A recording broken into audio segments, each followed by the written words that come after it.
ਵਾਹਿਗੁਰੂ ਜੀ ਕਾ ਖਾਲਸਾ ਵਾਹਿਗੁਰੂ ਜੀ ਕੀ ਫਤਿਹ। ਖੋਜ ਗੁਰਬਾਣੀ ਵਿੱਚ ਆਪ ਸਭ ਦਾ ਸਵਾਗਤ ਹੈ ਜੀ। ਸਭ ਨੂੰ ਜੀ ਆਇਆਂ ਜੀ। ਆਓ ਅਸੀਂ ਸਾਰੇ ਮਿਲ ਕੇ ਪਹਿਲਾਂ ਸ਼ਬਦ ਦਾ ਉਚਾਰਨ ਤੇ ਉਸ ਤੋਂ ਉਪਰੰਤ ਉਸਦੇ ਅਰਥ ਕਰਾਂਗੇ। ਸ਼ਲੋਕ ਮਹੱਲਾ ਪਹਿਲਾ। ਕੁਬਦ ਡੂਮਣੀ ਕੁਦਈਆ ਕਸਾਇਣ, ਪਰ ਨਿੰਦਾ ਕਰ ਚੂੜੀ ਮੁੱਠੀ ਕ੍ਰੋਧ ਚੰਡਾਲ। ਕੁਬਦ ਡੂਮਣੀ ਕਦਈਆ ਕਸਾਇਣ, ਪਰ ਨਿੰਦਾ ਘਟ ਚੂੜੀ ਮੁੱਠੀ ਕ੍ਰੋਧ ਚੰਡਾਲ। ਕਾਰੀ ਕੱਢੀ ਕਿਆ ਥੀਏ ਜਾਂ ਚਾਰੇ ਬੈਠੀਆਂ ਨਾਲ, ਸਚ ਸੰਜਮ ਕਰਨੀ ਕਾਰਾਂ ਨਾਵਣ ਨਾਉ ਜਪੇਹੀ। ਨਾਨਕ ਅੱਗੇ ਉੱਤਮ ਸੇਈ, ਜੇ ਪਾਪਾ ਪੰਧ ਨ ਦੇਹੀ। ਮਹੱਲਾ ਪਹਿਲਾ। ਕਿਆ ਹੰਸ ਕਿਆ ਬਗਲਾ ਜਾ ਕੋ ਨਦਰ ਕਰੇ, ਜੋ ਤਿਸ ਭਾਵੇ ਨਾਨਕਾ ਕਾਗੋ ਹੰਸ ਕਰੇ। ਪੌੜੀ। ਕੀਤਾ ਲੋੜੀਏ ਕੰਮ ਸੋ ਹਰ ਪੈ ਆਖੀਏ, ਕਾਰਜ ਦੇ ਸਵਾਰ ਸਤਿਗੁਰ ਸਚ ਸਾਖੀਏ। ਸੰਤਾਂ ਸੰਗ ਨਿਦਾਨ ਅੰਮ੍ਰਿਤ ਚਾਖੀਏ, ਪੈ ਪੰਜਨ ਮਿਹਰਵਾਨ ਦਾਸ ਕੀ ਰਾਖੀਏ। ਨਾਨਕ ਹਰ ਗੁਣ ਗਾਏ ਅਲਖ ਪ੍ਰਭ ਲਾਖੀਏ, ਪੈ ਪੰਜਨ ਮਿਹਰਵਾਨ ਦਾਸ ਕੀ ਰਾਖੀਏ। ਨਾਨਕ ਹਰ ਗੁਣ ਗਾਏ ਅਲਖ ਪ੍ਰਭ ਲਾਖੀਏ। ਗੁਰੂ ਜੀ ਕਹਿੰਦੇ ਹਨ ਕਿ ਭੈੜੀ ਮੱਤ ਮਨੁੱਖ ਦੇ ਅੰਦਰ ਦੀ ਮਿਰਾਸਣ ਹੈ, ਬੇਤਰਸੀ ਕਿਸਾਇਣ ਹੈ। ਪਰਾਈ ਨਿੰਦਿਆ ਅੰਦਰ ਦੀ ਚੂੜੀ ਦੇ ਸਮਾਨ ਹੈ, ਤੇ ਕ੍ਰੋਧ ਚੰਡਾਲਣੀ ਹੈ। ਜਿਸ ਨੇ ਮਿਲ ਕੇ ਮਨੁੱਖੀ ਹਿਰਦੇ ਦੀ ਸਾਤਵਿਕਤਾ ਨੂੰ ਠੱਗਿਆ ਹੋਇਆ ਹੈ।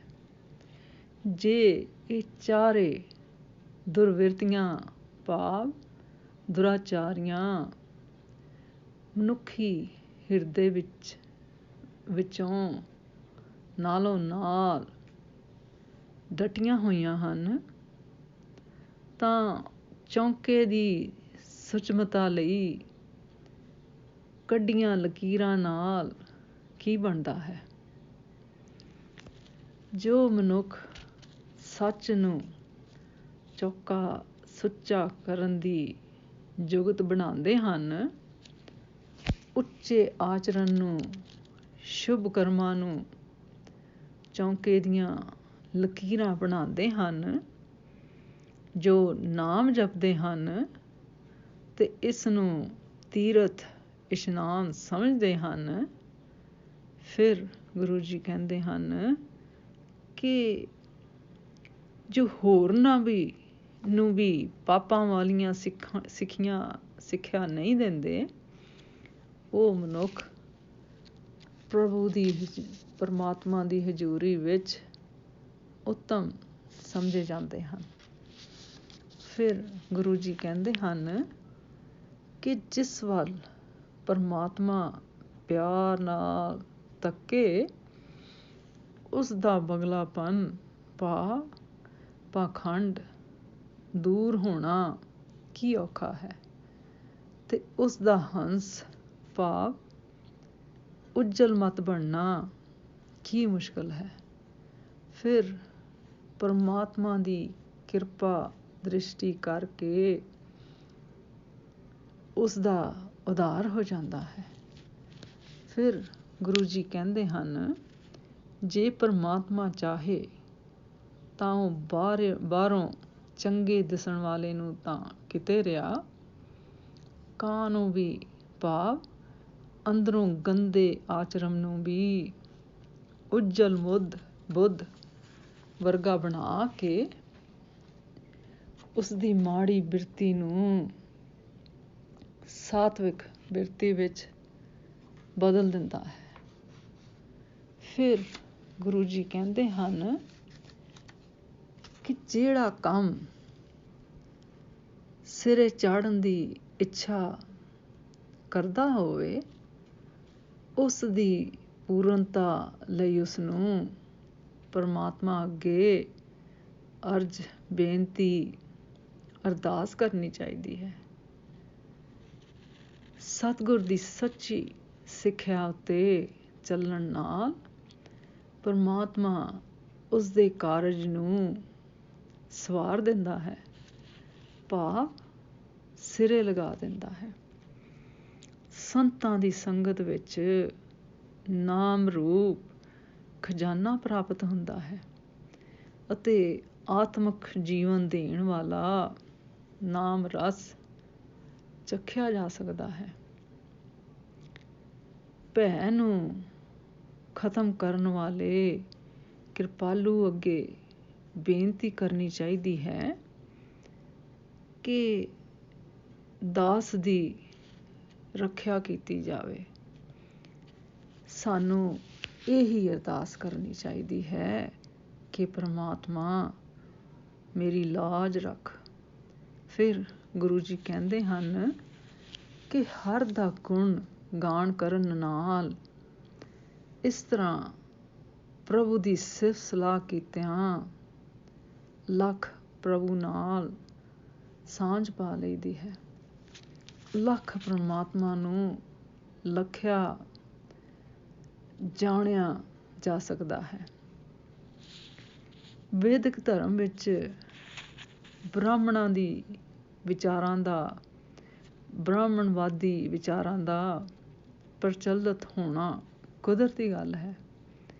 ਅਜਿਹੇ ਵਿਚਾਰਾਂ ਵਾਲੇ ਲੋਕ ਵੱਖਰੇ ਤੌਰ 'ਤੇ ਚੌਕਾ ਬਣਾਉਂਦੇ ਸਨ, ਗੋਬਰ ਗੋਹੇ ਦਾ ਪੋਚਾ ਫੇਰਦੇ ਸਨ ਅਤੇ ਲਕੀਰਾਂ ਅਥਵਾ ਕਾਂ ਕੱਢਣੀਆਂ ਤਾਂ ਜੋ ਕੋਈ ਹੋਰ ਬੰਦਾ ਉਸ ਲਕੀਰ ਦੇ ਅੰਦਰ ਨਾ ਜਾਵੇ।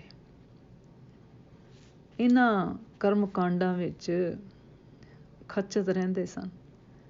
ਬਹੁਤ ਪੁਰਾਤਨ ਸਮੇਂ ਵਿੱਚ ਹੋ ਸਕਦਾ ਹੈ ਉਪਰੋਕਤ ਕਰਮ ਕਰਨ ਵਾਲਿਆਂ ਦੇ ਨਾਲ ਕਰਮ ਧਰਮ ਅਨੁਰਾਗੋ ਵਾਲੇ ਲੋਕ ਵੀ ਹੋਣ। ਗੁਰੂ ਜੀ ਇਸ ਸ਼ਬਦ ਵਿੱਚ ਸਾਨੂੰ ਉਸ ਸਮੇਂ ਦੇ ਫੋਕਟ ਕਰਮਕਾਂਡਾਂ ਦੀ ਪ੍ਰਧਾਨਤਾ ਬਾਰੇ ਦੱਸਦੇ ਹਨ। ਇਸ ਕਰਕੇ ਗੁਰੂ ਜੀ ਬ੍ਰਾਹਮਣਾਂ ਦੀ ਅਜਿਹੀ ਭਿੱਟ ਦੇ ਭਰਮ ਨੂੰ ਸ਼ਬਦ ਵਿਚਾਰ ਦੁਆਰਾ ਬੜੇ ਵਿਅੰਗਮ ਢੰਗ ਨਾਲ ਕੱਢਦੇ ਹਨ।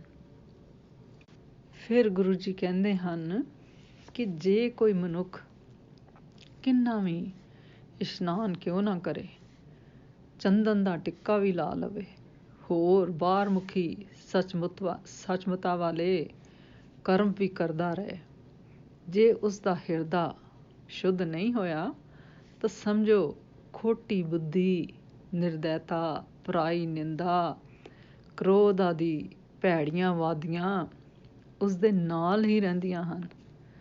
ਅਜਿਹੀ ਸੁਚਮਤਾ ਦਾ ਕੋਈ ਲਾਭ ਨਹੀਂ। ਹਿਰਦੇ ਅੰਦਰ ਸੱਚੀ ਸੁਚਮਤਾ ਲਿਆਉਣ ਲਈ ਸਾਨੂੰ ਇਹ ਗੁਣ ਧਾਰਨ ਕਰਨ ਦੀ ਜ਼ਰੂਰਤ ਹੈ। ਸੱਚ ਬੋਲਣਾ, ਵਿਸ਼ੇ ਵਿਕਾਰਾਂ ਤੋਂ ਸੰਜਮ, ਸ਼ੁਭ ਕਰਨੀ, ਨਾਮ ਰੂਪੀ ਇਸ਼ਨਾਨ, ਇਹ 4 ਗੁਣ ਧਾਰਨ ਕਰਨ ਨਾਲ ਉਪਰੋਕਤ ਅਪਵਿੱਤਰਤਾਵਾਂ ਦਾ ਨਾਸ਼ ਹੋ ਜਾਂਦਾ ਹੈ। ਬਾਹਰਮੁਖੀ ਵਿਵੇਕ ਕਿਸੇ ਅਰਥ ਨਹੀਂ ਜਦੋਂ ਤੱਕ ਕਿ ਹਿਰਦੇ ਦੀ ਰਹਿਤ ਨਹੀਂ ਹੈ।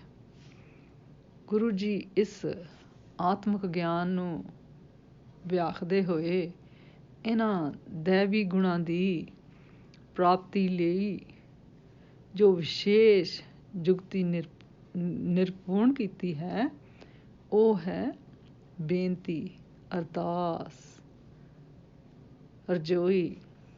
ਜਦੋਂ ਜੀਵ ਆਪਣਾ ਆਪ ਆਪਣੇ ਸਾਈਂ ਦੇ ਭਾਵ ਪਰਮਾਤਮਾ ਦੇ ਸਮਰਪਣ ਕਰਕੇ ਪਰਮਾਤਮਾ ਪਰਾਇਣ ਹੋ ਜਾਂਦਾ ਹੈ ਤਾਂ ਹਿਰਦੇ 'ਚੋਂ ਇਹ ਚਾਰ ਬਲਾਵਾਂ ਨਿਰਯਤਨ ਹੀ ਨਿਕਲ ਜਾਂਦੀਆਂ ਹਨ।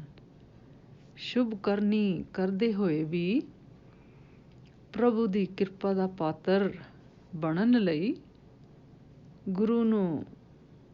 ਗੁਰੂ ਦੀ ਸਿੱਖ 'ਤੇ ਚੱਲਣਾ ਜ਼ਰੂਰੀ ਹੈ। ਗੁਰੂ ਦੀ ਸਿੱਖਿਆ ਦੁਆਰਾ ਹਰੀ ਦੇ ਗੁਣ ਗਾਇਨ ਕਰਨ ਨਾਲ ਉਸ ਦੀ ਸਮੀਪਤਾ ਪ੍ਰਾਪਤ ਹੁੰਦੀ ਹੈ। ਫਿਰ ਬਗਲੇ ਤੇ ਹੰਸ ਵਾਲੀ ਕਹਾਣੀ ਮੁੱਕ ਜਾਂਦੀ ਹੈ।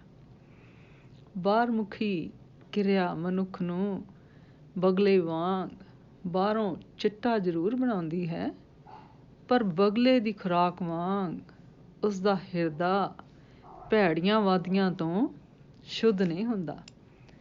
ਧਰਮ ਕਰਮ ਕਰਦਿਆਂ ਜਦੋਂ ਸ਼ਬਦ ਦੇ ਸੁਰਤ ਦੇ ਸੰਗਮ ਨਾਲ ਹਿਰਦਾ ਸ਼ੁੱਧ ਹੋ ਜਾਂਦਾ ਹੈ ਤਾਂ ਉਹ ਹੰਸਵਤ ਉਜਲਾ ਬਣ ਜਾਂਦਾ ਹੈ, ਜਿਸ ਦੀ ਖੁਰਾਕ ਸੱਚੇ ਮੋਤੀ ਹੁੰਦੇ ਹਨ।